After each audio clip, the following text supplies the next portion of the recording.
Hi hello నమస్తే welcome to my channel Yamunashri vlogs. ఎలా ఉన్నారండి? అందరూ బాగున్నారా? నేనైతే చాలా బాగున్నాను. ఆగస్ట్ 14th మా బాబు బర్త్డే అండి. వాడి బర్త్డే రోజు వాడికి ఇష్టమైన గులాబ్ జామ్ చేశానమాట. ఆ గులాబ్ జామ్ రెసిపీని మీ అందరితో షేర్ చేసుకుందాం అనుకుంటున్నాను. అయితే ఇంకెందుకు ఆలస్యం, రెసిపీలోకి వెళ్ళిపోదాం పదండి. ముందు మనం పంచదార పాకాన్ని రెడీ చేసేసుకుందాము. దానికోసం నేను అర కేజీ పంచదారని అలాగే లీటర్ వాటర్ తీసుకున్నానండి. నేను 2 ప్యాకెట్స్ గులాబ్ జామ్ చేస్తున్నానండి. అందుకే నేను అర కేజీ పంచదారని అలాగే లీటర్ వాటర్ తీసుకున్నాను. మరుగుతాయి కాబట్టి వాటర్ సరిపోతాయి అన్నమాట. స్టవ్ మీద పంచదార పాకం అలా మరుగుతూ ఉంటుందండి. ఈలోపు మనం పిండి కలిపేసుకుందాము. పిండి నేను పాలతో కలుపుతున్నానండి. పాలతో కలుపుకుంటే టేస్ట్ బాగుంటుందన్నమాట. మెత్తగా కలుపుకోవాలండి, మరీ గట్టిగా కలిపేసుకోకూడదు, స్మూత్గా కలుపుకోవాలన్నమాట. అది కలిపేసుకుని పక్కన పెట్టేసుకుని ఈలోపు పాకం కూడా మరిగిపోతుందండి. అందులో 2 ఇలాచీని దంచి వేసేసాను అనమాట.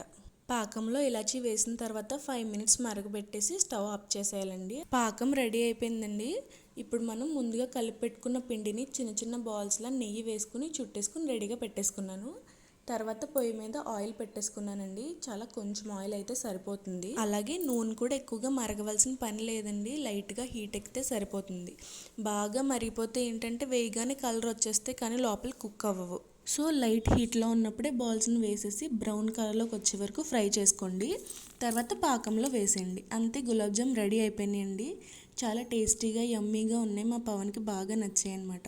ఇలాంటి మరిన్ని వీడియోస్ కోసం మన ఛానల్ని లైక్ చేయండి, షేర్ చేయండి, కామెంట్ చేయండి అండ్ సబ్స్క్రైబ్ చేసుకోండి. బాయ్.